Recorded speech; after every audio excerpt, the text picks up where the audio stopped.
ini adalah berita terbaik untuk korang.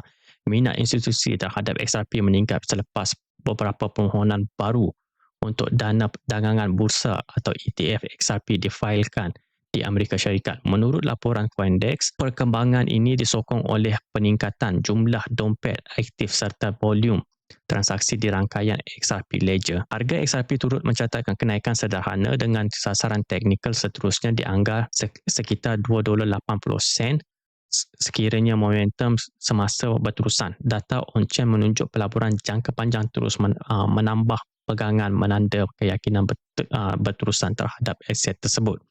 Jadi kalau saya lihat dekat sini, kalau kita lihat XRP dekat sini dia mengatakan $2.80, tapi kita ada resistance dekat situ ya, daripada $2.72 hingga $2.80 kita ada resistance. Sampai kalau dia dapat tembus daripada resistance seterusnya ada $3.10, so $3.68 kalau ikut weekly punya candle.